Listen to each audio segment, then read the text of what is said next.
말씀을 사모하는 저희들을 위해서 오늘 하나님께서 영의 양식으로 또 크신 은혜를 예비하고 계시는 줄로 믿습니다.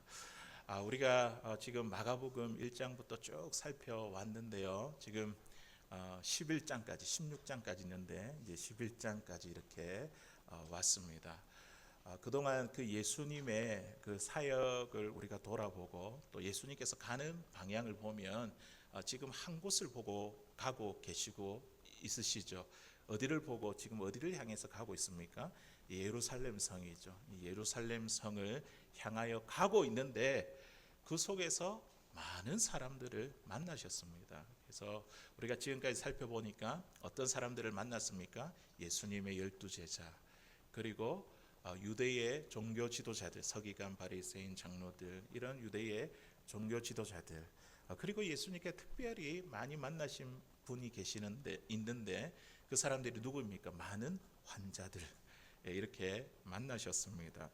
우리가 1장부터 쭉 오면서 보니까 이제 어떤 환자들이 있었습니까? 이 가브나움에서 제일 처음에 그 회당에서 만났던 귀신 들린 자, 기억나십니까? 그리고 온몸에 통증을 느끼지 못하는 나병 환자, 그리고 온몸이 마비된 이 중풍병 환자, 그리고 회당장 야이로의 딸, 그 가운데서 만났던 이 혈우증 여인, 또 부스러기의 은혜를 구했던 이 수로보니게 여인, 기먹고 말 못하는 자, 우리 에바다 열려져라, 같이 또 말씀을 나눴지 않습니까? 또 제자들이 못 고친 그 귀신, 예수님께 데리고 온 이 귀신 들린 아이의 아버지, 또 우리가 함께 살펴보진 않았지만 이 10장 마지막에 나오는 맹인 바디메오, 그리고 이름이 성경에 기록되어 있지 않는 수많은 환자들을 예수님이 만나 주셨습니다. 사실 우리가 이 말씀을 읽고 있지만 이 환자들이 이제 보여주는 그림이 있죠. 이 그림은 무엇이냐면 이스라엘 백성들의 영적 상태를 지금 보여주고 있는 것입니다. 눈이 있어도 보지 못하고, 귀가 있어도 듣지 못하고, 입이 있어도 말하지 못하는 영적으로 병들어 있는 그들의 상태. 예수님과 마주하고 있지만 메시아 하나님께서 약속하신 그분이 그들 앞에 있지만 눈으로 보아도 믿지 못하고, 그분의 말씀을 들어도 깨닫지 못하고, 그 입술로 예수님이 나의 메시아가 되신, 구세주가 되신 고백하지 못하는 그 영적인 상태, 그것을 보여주고 있는 것이지요. 그런데 그들만 이야기하겠습니까? 오늘 이 말씀을 읽고 있는 저와 여러분들의 영적인 상태도 꼬집고 계십니다. 우리가 눈으로 보지만 항상 눈에 보이는 것만 보려고 그러잖아요. 또 듣지만 항상 들려지는 것만 들으려고 하잖아요. 그 속에서 우리 주님이 계속 역사하시고 말씀하시고 보여주는데도 우리 그거 보지 못하고, 그 주님을 내 입술로 고백하지 못하고 항상 어떻게 해요? 주님을 염두에 둔 나의 입술의 고백이 아니라 항상 눈앞에 보이는 그 현실을 가지고 부정적인 우리의 입술들, 이런 영적으로 병들어 있는 이 상태들을 예수님께서 오늘 이 말씀들을 통해서 우리에게 적나하게 이렇게 보여주고 표현하고 있으십니다. 그들뿐만 아니라 우리 모두에게도 주님의 구원의 손길이 필요합니다. 복음의 주인 되신 우리 예수님을 만나면요, 우리는요, 우리에게 있는 가장 큰 문제가 뭡니까? 우리가 해결할 수 없는 죄와 죽음의 문제, 여기에서 자유롭게 우리를 해방시켜 주십니다. 더 나아가 우리 주님을 만나면요, 우리 마음에 있는 내면의 깊은 상처와 아픔, 염려와 두려움, 그리고 열등감과 상한 감정들, 여기에서 해방되어 자유롭게 됩니다. 우리가 주님을 만나면요, 우리가 더 이상 이 세상에서 뭔가 구걸하는 우리의 인생이 아니라 이제는 어떻게 살아가죠? 주님이 내 삶의 주인이 되시고, 그 주님을 모시고 그 주님을 따라가는 그런 인생의 길로 우리가 걸어가게 됩니다. 지금 예수님께서 예루살렘으로 이렇게 향하셨던 그 걸음, 거기에서 만났던 수많은 사람들, 그 예수님의 그 걸음 여정들을 우리가 생각하며 우리도 오늘 주님과 같은 그곳을 우리가 바라보고, 또 주님이 가시는 그 길을 따라 함께 동행하는 사랑하는 저와 여러분들 다 될 수 있기를 주의 이름으로 간절히 소원합니다. 이제 예수님은요 예루살렘 여정이 이제 얼마 남지 않았습니다. 지금 장소가 여리고에서 예루살렘으로 이렇게 향하고 있는 길인데요. 여리고에서 예루살렘까지 이 거리가 얼마나 되냐면 한 150m 정도밖에 되지 않는다고 합니다. 자, 그런데 그 높이가 엘리베이션이 엄청난 이 차이가 있습니다. 여리고는요 해수면 바다의 그 해수면보다 250에서 290m 더 낮은 저지대에 있고, 이 예루살렘은요 이 해수면보다 790에서 850m가 높은 그런 고지대에 있습니다. 그러면 비록 150m 정도밖에 이 거리가 차이 나지 않지만 높이로 계산해 볼 때에 맞죠? 어마어마하지 않습니까? 예, 그 저지대에서 고지대 약 따져 보니까 한 1000m, 우리가 사용하는 이 피트를 계산해 3280피트. 예, 굉장히 이렇게 높은 차이가 납니다. 제가 지난 여름에 저희 자녀들과 함께 로키산의 그 베어 레이크에서 그 뭐죠? 그 높은 하이야하 레이크 그까지 가 보니까 계산을 해보니까 한 250m 정도 되더라고요. 그런데 지금 이게 1000m 정도 되는 그런 높이라고 한다면 굉장히 가파른 언덕이라는 것을 우리에게 이야기를 해줍니다. 그 가파른 길을 예수님이 올라 오늘 말씀에 보니까 감람산 근처, 그러니까 산과 산이 만나는 그 골짜기죠. 거기에 벳바게와 베단이라는 이 동네에 도착하게 되었습니다. 우리 1절에 있는 말씀 우리 같이 한번 읽어보겠습니다. 시작. 그들이 예루살렘에 가까이 와서 감난산 벳바게와 베다니에 이르렀을 때에 예수께서 제자 중 둘을 보내시며 아멘. 자, 지금 벳바게와 베다니라는 이 장소 동네 마을이 나오는데요. 우리 벳바게는 참 생소하다 이렇게 들려지게 되는데 베다니는 참 많이 들어보셨지 않습니까? 우리가 베다니 하면 기억나는 인물이 누가 있습니까? 예, 마르다, 마리아, 나사로 이 3남매가 살던 동네가 바로 베다니입니다. 예수님은 이 베다니에 자주 들러 잠시 쉬거나 그곳에 머무셨습니다. 비록 이 3남매는 아주 가난한 형편에 있었지만 예수님을 정성껏 섬겼고 또 그런 그들에게 예수님은요 참 큰 위로를 얻으셨습니다. 그만큼 성경에서 나온 이 베다니 이 지역은요 굉장히 중요한 지역이고 또 예수님의 사역의 거점이 되는 그런 지역, 그런 중요한 역할을 했던 곳입니다. 자, 벳바게와 베다니 이 감람산 산과 산이 만나는 그 골짜기에 있거든요. 자, 그런데 지금 예수님께서 그 지점에 도착하셨다고 말씀하고 있고 지금 보니까 이곳에서 제자 둘을 보내시며 이렇게 말씀하셨습니다. 우리 2절에 있는 말씀 우리 같이 한번 읽어보겠습니다. 시작. 이르시되 너희는 곧 아직 아무도 타보지 않은 나귀 새끼가 매여 있는 것을 보리니 풀어 끌고 오라. 아멘. 자, 오늘 본문에 나오는 이 나귀 새끼 이 사건은요 마태, 마가, 누가, 요한 모든 복음서에 사복음서에 다 기록되어 있습니다. 마태복음에 보니까 여기에 이 장소에 대해서 더 정확하게 지금 기록을 하고 있는데 예수님이 도착한 그곳이 벳바게라고 그렇게 기록하고 있습니다. 그렇다고 한다면 우리 예수님이 제자들을 맞은편 마을로 보내신 곳은 어디일까요? 벳바게니까 그 산 골짜기 만나는 그 두 동네가 나오니까 벳바게면 예수님께서 보낸 맞은편 동네는 바로 베단이겠죠.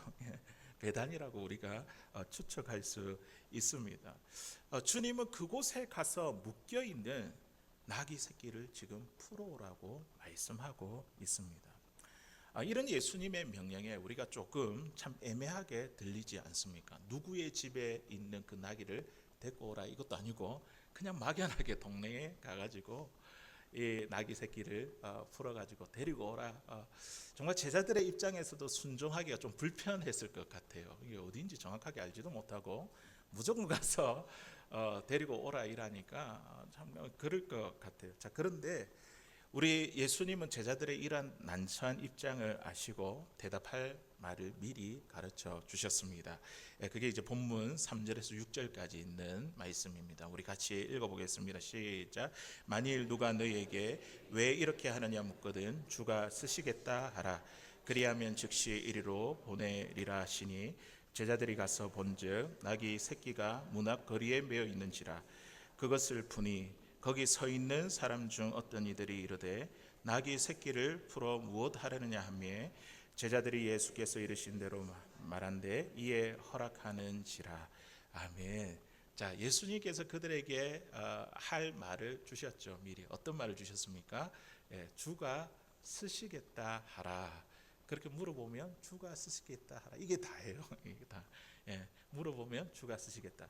정말로 이거를 이제 푸는데 이 나귀의 주인들이 이제 물어보니까 어떻게 합니까? 주가 쓰시겠다 하니까 그거를 이렇게 허락해 주는 이 장면이죠. 우리가 이것을 보고 있습니다.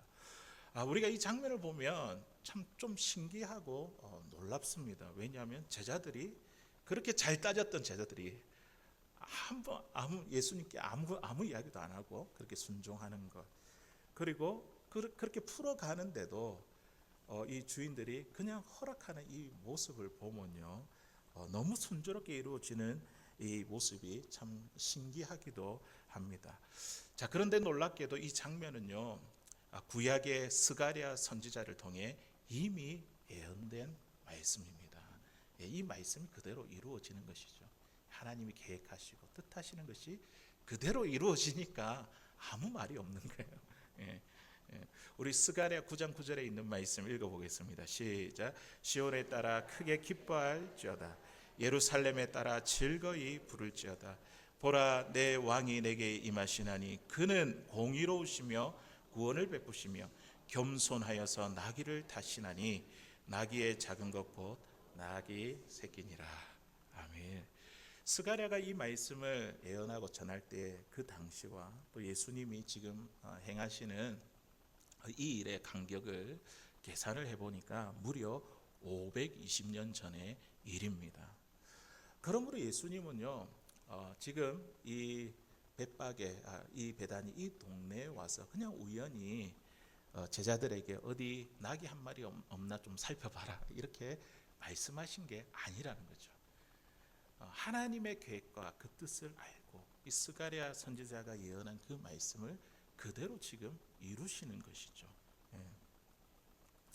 이처럼 예수님의 걸음은요, 하나님의 주권과 계획에서 단 한 번도 비껴 나간 적이 없습니다.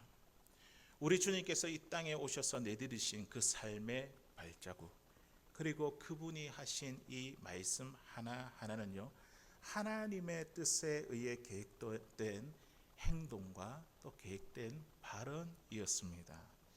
이렇게 예수님은요, 하나님의 말씀에 따라 구원의 정점을 향해 한 걸음 한 걸음 걸어가신 것입니다. 이것이 바로 예수님께서 이 땅에 오셔서 그가 살아왔던 삶의 방식이었죠. 오늘 주님이 우리에게 이거를 말씀해 주고 계십니다. 우리의 삶의 방식이 어떠해야 하는가?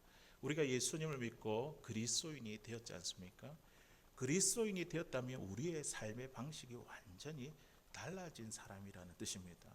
우리는 어떻게 살아가야 되냐면 내 인생을 내가 주인인 것처럼 내 마음대로 살아가는 것이 아니라 우리는요, 하나님의 계획과 뜻에 따라서 살아가는 인생이 되었습니다.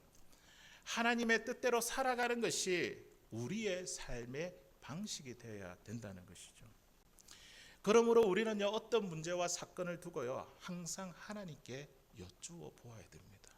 내가 먼저 생각하고 계획하고 내 경험을 앞세우기 이전에 어떻게 해야 되는가? 하나님께 그 사건과 문제를 갖고 하나님께 여쭈어 보아야 합니다. 하나님, 어떻게 해야 합니까? 어떻게 하는 것이 하나님의 뜻입니까? 우리가 기도를 할 때에 나에게는 왜 이렇게 기도의 응답이 되지 않지? 기도의 응답, 우리가 기도라고 이야기할 때에 우리는 이 기도에 대해서 어떻게 생각하십니까? 이 기도는요, 내 뜻을 관철하는 것이 아니라 기도는 하나님께 여쭙는 겁니다. 하나님, 이 문제에 대해서 어떻게 생각합니까? 주님, 주님의 뜻이 무엇입니까? 이렇게 물어보는 것이 기도입니다. 예. 어떤 문제와 사건을 두고 내가 미리 다 결정해 놓고 하나님 이렇게 해 주십시오. 이게 이제 기도가 아니라는 것이죠. 하나님의 뜻을 여쭙고 그 뜻대로 되기를 원하는 것. 이게 이제 우리가 드리는 기도입니다.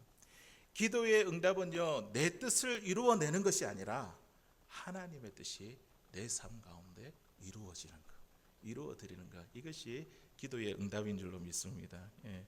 이게 우리의 삶의 방식이 되는, 하나님의 뜻이 내 삶에 이루어지기를 원합니다. 예. 스가랴 선지자는 장차 왕으로 오실 메시아의 모습을 기록하면서 우리 방금 읽은 9장 9절에 있는 말씀을 보니까 그 메시아의 모습을 두 가지로 이렇게 묘사하고 있습니다. 첫 번째는 겸손하고 두 번째는 어린 나귀를 타고 오신다는 것입니다.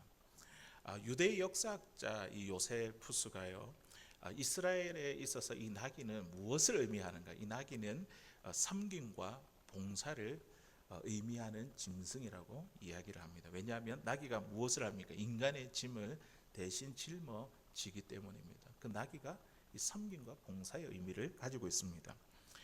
겸손하셔서 나귀를 타신다는 이 말씀을 우리가 잘 이해하기 위해서는요, 우리 이스라엘의 역사, 이스라엘의 관습, 전통을 살펴볼 필요가 있습니다. 이스라엘은 역사 속에서 참 많은 전쟁을 치루었습니다. 그 전쟁 가운데 적군에게 사신을 보내는 두 가지 방법이 있는데요. 하나는 무엇이냐면 전쟁을 하겠다. 그렇게 그들이 결정을 하면 어떻게 하냐면 큰 말에다가, 키가 큰 말에다가 사신을 태워가지고 적진에게 보냅니다. 근데 이 반대로 우리는 싸울 의도가 없다, 화친을 맺겠다 이러면 어떻게 하냐면 나귀를 준비했다가 거기에다가 사신을 태워서 이 적군에게 보냅니다. 이 항복의 의미죠.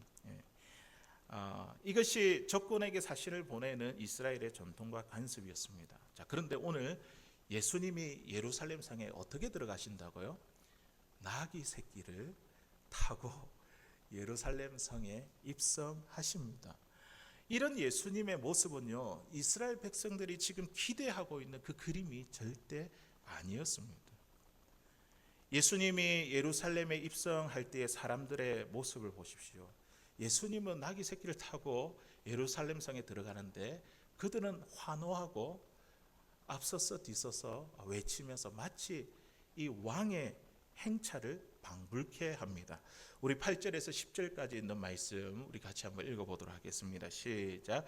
많은 사람들은 자기들의 겉옷을, 이들은 들에서 벤 나뭇가지를 길에 펴며 앞에서 가고 뒤에서 따르는 자들이 소리 지르되 호산나 찬송하리로다. 주의 이름으로 오시는 이여 찬송하리로다. 오는 우리 조상 다윗의 나라여 가장 높은 곳에서 호산나 하더라. 아멘. 자, 지금 보니까 이 왕의 행차를 방불케 하고 있습니다. 그들이 옷을 벗어서 그 길 위에 옷을 깔고 또 벤 나뭇가지를 깔고 앞서서 뒤서서 그들이 외치는 것이 무엇입니까? 호산나, 호산나 이렇게 외치고 있죠. 이 호산나라는 뜻은요, 지금 우리를 구원하소서, 지금 우리를 구원하소서. 이런 외침 가운데 이스라엘 백성들의 어떤 염원이 담겨져 있을까요? 로마의 통치 아래에 신음하고 있는 우리를 구원하소서, 이 땅에 자유를 주소서. 그들은 그것을 생각하고 있었습니다. 이는 로마의 정부에서 입장해 보면 참 불편하게 짝이 없는 그런 정치적인 발언입니다. 그 결정적인 힌트가 바로 뒤에 오는 우리 조상 다윗의 나라요. 그들의 염원, 그들의 소망이 무엇입니까? 옛과 같이 이 나라가 전성기에 있었을 때에 다윗의 왕국이, 다윗의 나라가 회복되는 것, 그들의 염원이고 소망이었죠. 그래서 그들은 예수님이 예루살렘 성에 입성하는 것을 마치 그들의 소망이 성취되는 순간으로 바라보았습니다. 그런데요, 이러한 착각과 오해는요, 오늘날 교회 안에서도 자주 발견됩니다.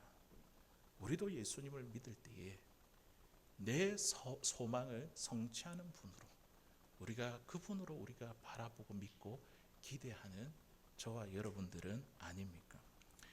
저와 여러분들은 예수님을 어떻게 생각하십니까? 그저 이 땅에 부귀와 영화를 보장해 주는 알라딘의 요술램프의 진이 같은 존재로 우리가 그렇게 예수님을 생각하지는 않습니까? 나에게 물질적인 복을 주시는 분, 사업과 직장 생활을 성공하게 하시는 분,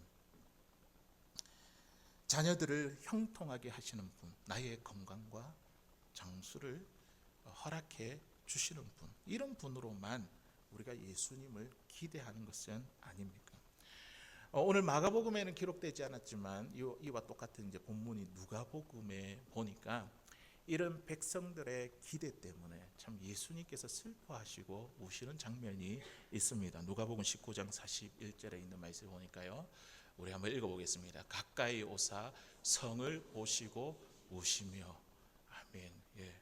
우리 예수님은요, 이 성을 들어가실 때 눈물을 흘리셨습니다. 백성들은 막 환호를 하는데 주님은 눈물을 흘리셨습니다. 예수님이 눈물을 보이시는 매우 드문 장면 가운데 하나입니다. 그리고 나서 예수님께서 이렇게 말씀하십니다. 우리 42절인데요. 우리 앞에 자막을 보고 한번 읽어보도록 하겠습니다. 시작. 이르시되 너도 오늘 평화에 관한 일을 알았더라면 좋을 뻔하였거니와 지금 내 눈에 숨겨졌도다. 아멘. 왜 예수님이 눈물을 흘리시는지 그 심정이 느껴지십니까? 너도 오늘 평화에 관한 일을 알았더라면. 지금 이스라엘 백성들이 원하는 그 평화에 관한 일, 그들이 원하는 평화에 관한 일은 무엇입니까? 로마의 정권을 뒤엎고 정치적인 해방과 물질적인 풍요를 누리는 것이었습니다. 그런데 예수님께서 말씀하시는 평화는 무엇입니까? 로마의 정권과 가난에서 해방이 아니라 사탄에 매여 있는 인간의 죄와 죽음에서의 해방을 이루시는 것. 이게 주님께서 원하시는 평화죠. 하나님께서 이를 위해서 예수님을 이 땅에 보내신 것이죠. 인간이 죄로 인해 깨어진 하나님과의 그 관계가 회복되는 진정한 평화를 이루는 것. 이게 이제 주님이 예루살렘 성에 들어가신 이유와 목적입니다. 이 평화를 위해 예수님은 지금 나귀 새끼를 타시고 하나님께서 말씀하신 대로 인간의 구원을 이루기 위해서 나귀 새끼를 타시고 예루살렘 성에 입성하셨습니다. 그리고 나서 사람들로 하여금 온갖 수치와 고난을 다 당하시고 끝내 십자가의 죽음으로 저와 여러분들의 구원을 이루어 주셨습니다. 우리는 오늘 이 나귀 새끼의 사건을 보면서 두 가지 메시지를 마음속에 새길 수 있기를 바랍니다. 첫 번째는요, 우리는요 하나님의 주권을 인정하는 신앙이 되어야 됩니다. 오늘 주가 쓰시겠다 하라. 하나님의 주권을 인정하는 신앙. 내 상황을 볼 때 참 이해가 되지 않고 내가 생각하는 대로 되지 않지만 우리는 그 속에서도 하나님의 주권을 인정하는 우리의 신앙의 삶이 되어야 된다는 것이죠. 우리가 읽었던 11장 3절에 있는 말씀에 보니까 만일 누가 너에게 왜 이렇게 묻느냐 묻거든 주가 쓰시겠다 하라. 주가 쓰시겠다 하라. 이렇게 자신을 주라고 표현한 것은 지금 처음으로 예수님이 드러내신 내가 주다. 너희를 구원할 주다. 구원자다. 이 처음으로 이렇게 드러내신 장면이거든요. 예수님은 구원의 문제에 대해서 자기가 주 되심을 지금 선포하고 계십니다. 예수님이 우리의 구원을 이루기 위해 나귀 새끼를 풀어오는 이 일에 대해 내가 주다 이야기했을 때예요. 어느 누구도 불순종하고 거부하는 사람이 없었습니다. 오늘 보니까 제자들도 그 주라는 그 말씀에 순종했고 그 주인도 나귀 새끼를 풀어내는 그 일에 기꺼이 허락을 했습니다. 왜냐하면 우리 인간에게 들어온 이 구원은요 하나님이 인간과 이렇게 합의를 해가지고 들어온 것이 아니라 하나님이 이 구원을 위해서 준비하시고 시작하셨고 하나님의 주권적인 그 역사 속에서 이루어진 것이기 때문입니다. 그러므로 우리가 신앙생활을 할 때 하나님의 주권을 인정하는 것, 이게 우리에게 있어서 얼마나 중요한지 모릅니다. 우리가 하나님의 주권을 인정하면요 내 삶에 이해되지 않는 상황, 고통스러운 상황, 내 생각과 다른 상황을 마주할 때 우리는 어떻게 하냐면 그 상황에 순응하게 됩니다. 하나님께 맡기고 하나님께서 이 일을 통해서 행하실 일이 있겠지. 이게 이제 하나님의 주권을 인정하는 신앙이죠. 내 삶에 고난과 슬픔이 임해도 그 자리가 하나님께서 나에게 계획된 자림을 인정하게 될 때 우리는 그 상황 속에서도 기꺼이 순종할 수 있습니다. 어떠한 고통도 견딜 수 있습니다. 하나님께서 이 상황과 고통을 통해서 분명히 하실 일이 있으시고 그것을 통해 하나님의 선하신 뜻이 이루어질 것이라는 그 믿음, 이게 하나님의 주권을 인정하는 믿음이죠. 만일 우리 예수님께서 겟세마네 동산에서 기도하실 때에 하나님의 주권을 인정하지 아니하셨다고 한다면 예수님 어떻게 기도하셨을 것 같습니까? 죽음의 잔을 끝까지 비껴나게 해달라고 그렇게 기도하셨을 것입니다. 그런데 예수님은 어떻게 기도하셨습니까? 내 뜻대로 마옵시고 아버지의 뜻대로 되기를 원합니다. 이것이 바로 하나님의 주권을 믿고 인정하는 신앙인의 모습입니다. 우리가 하나님의 주권을 인정할 때에 우리의 삶에 참된 용서가 일어납니다. 하나님의 주권을 인정하는 것은 내가 하려고 하는 것이 아니라 하나님이 하시도록 맡기는 거죠. 사도 바울이 참 억울한 가운데에 로마의 감옥에 갇혀서 나중에 사형 언도를 받게 됩니다. 이 사도 바울은 자신이 억울하지만 이 사형 언도를 받으면서 역사의 길이 남을 만한 명언 하나를 남겼습니다. 디모데후서 4장 8절 우리 같이 한번 읽어보도록 하겠습니다. 시작. 이제 후로는 나를 위하여 의의 면류관이 예비되었으므로 주 곧 의로우신 재판장이 그날에 내게 주실 것이며 내게만 아니라 주의 나타나심을 사모하는 모든 자의 돈이다. 아멘. 얼마나 억울하겠습니까? 우리 같으면 그 잘못된 그 판결에 대해서 얼마나 억울하겠습니까? 그런데 바울은 어떻게 해요? 불의한 판결에 대해 억울해하지 않고 모든 것을 의로운 재판장 되신 주님께 맡겼습니다. 주님께서 장차 나에게 오셔서 나의 억울함을 풀어주시고 나에게 의의 면류관을 주실 것을 믿었습니다. 자, 그런데 뒤에 보니까 뭐라고 이야기하면 주의 나타나심을 사모하는 모든 자에게 돈이다. 우리에게도 하나님께 주권을 맡기면 우리 주님이 우리의 억울함을 다 풀어주신다는 것이죠. 우리가 잘 알고 있는 이 요셉도 역시 하나님의 주권을 인정하고 그 주권에 눈이 떠졌을 때에 형들을 제대로 용서할 수 있었습니다. 형들의 미움을 받아 어떻게 됩니까? 애굽 땅의 종으로 팔려나가지 않습니까?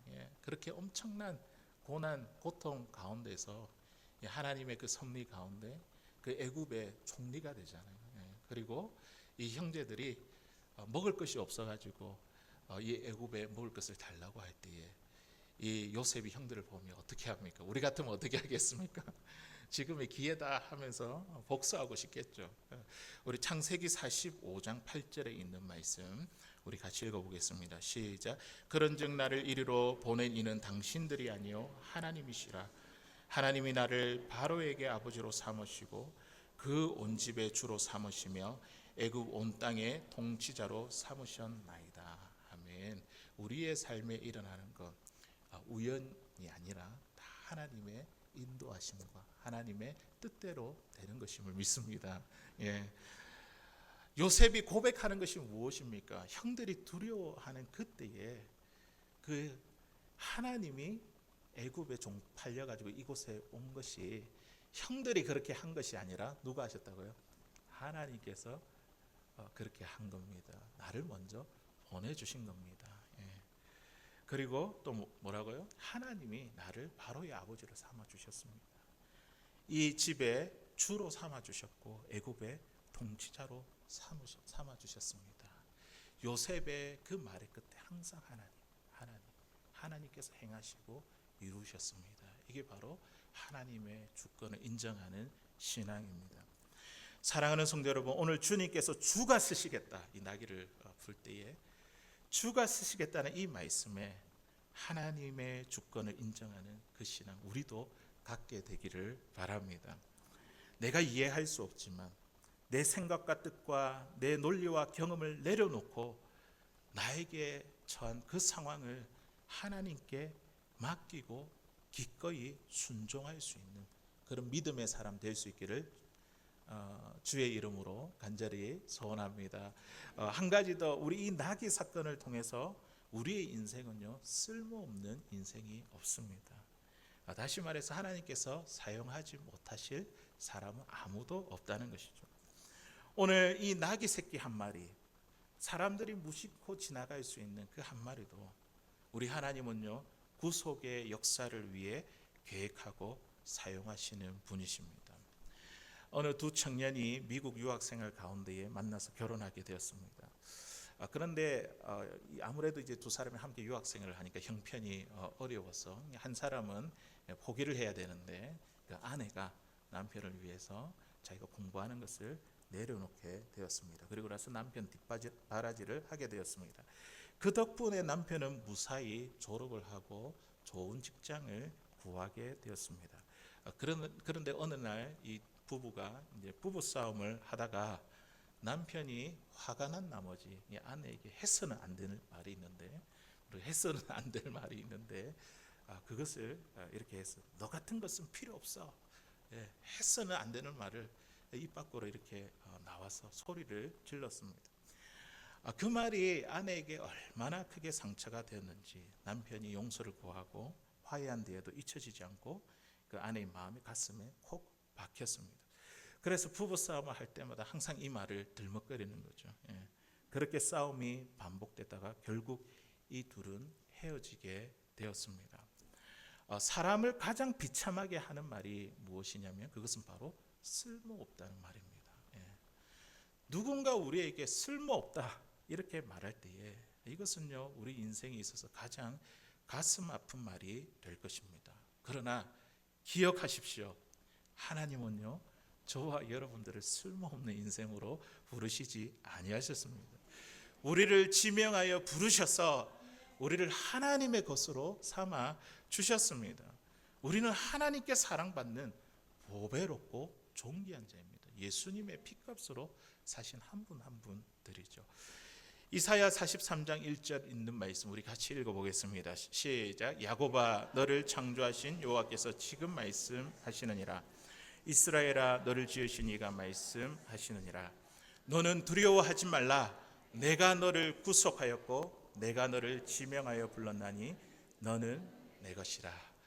아멘. 내가 너를 지명하여 불렀나니 너는 누구의 것이라고요? 하나님의 것. 우리는 하나님의 것. 어느 한 사람도 쓸모없는 인생은 없습니다. 하나님께서 나귀 새끼도 사용하시는데 쓰지 못할 사람은 없다는 것이죠. 하나님은 마른 뼈라 할지라도 생기를 불어넣어서 여호와의 군대로 사용하십니다.